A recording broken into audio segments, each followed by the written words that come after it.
ATM card নয়, তবে আপনার সঙ্গে যদি থাকে এটিভিএম কার্ড, তবে রেলপথে আপনার জন্য বিশেষ সুবিধার ব্যবস্থা করল ভারতীয় রেল। বর্তমান ডিজিটাল যুগে গতিময় জীবনে সময় বাঁচিয়ে রেলপথ ব্যবহার করা যাত্রীদের স্মার্ট করে তুলতে এই এটিভিএম কার্ড নিয়ে এসেছে রেল।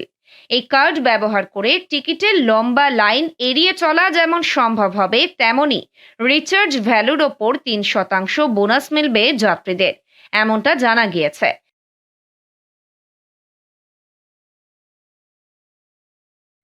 সমস্ত প্যাসেঞ্জারদের জন্য খুবই এফিশিয়েন্ট অ্যান্ড তারা খুবই তাড়াতাড়ি বাড়ি থেকে স্টেশন পর্যন্ত যাওয়ার পথে নিজেদের টিকিটটা কিন্তু কাটতে পারবে। লম্বা লাইনে বুকিং কাউন্টারে দাঁড়াতে হবে না। এছাড়াও সমস্ত রকমের টিকিট, যেরকম রিটার্ন টিকিট হোক অথবা মেল এক্সপ্রেস, সুপারফাস্ট, সমস্ত আনরিজার্ভ টিকিট তারা চলতি পথেই কেটে নিতে পারে।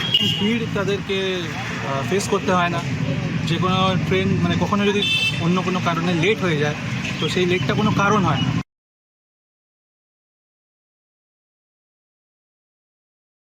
এদিন দত্তপুকুর থানার বড়বড়িয়া এলাকায় বেসরকারি একটি কলেজের সামনে সচেতনতামূলক প্রচার চালাতে দেখা গেল রেল দপ্তরের আধিকারিকদের। এদিনের এই সচেতনতা প্রচারে অংশ নিতে দেখা গেল নতুন প্রজন্মের তরুণ তরুণীদের, যারা প্রতিদিন রেলপথ ব্যবহার করেই যাতায়াত করেন। এছাড়াও ইউটিএস এর মাধ্যমে অনলাইনে রেলের নানা পরিষেবার বিষয়েও এদিন বিশদে জানানো হয় রেল যাত্রীদের। যথেষ্ট ভালো, সাধারণ মানুষের জন্য যথেষ্ট হেল্পফুল হলো।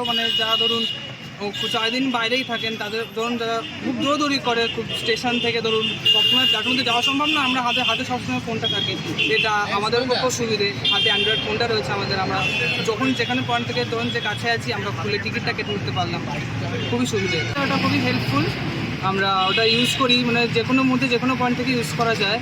বাট ব্যাপারটা হচ্ছে স্টেশন থেকে একদম স্টেশনের কাছে পৌঁছে গেলে ওটা কি একটু প্রবলেম হয়ে যায় ইউজ করাটা, একটু দূরে থাকতে ঠিক আছে ওটা।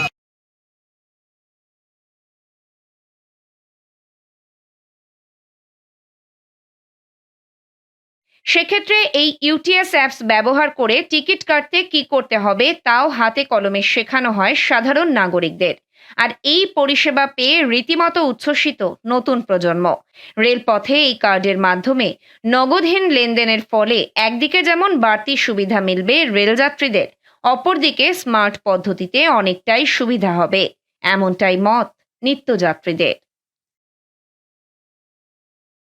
উত্তর 24 পরগনা থেকে রুদ্রনারায়ণ রায়ের রিপোর্ট, লোকাল 18 বাংলা।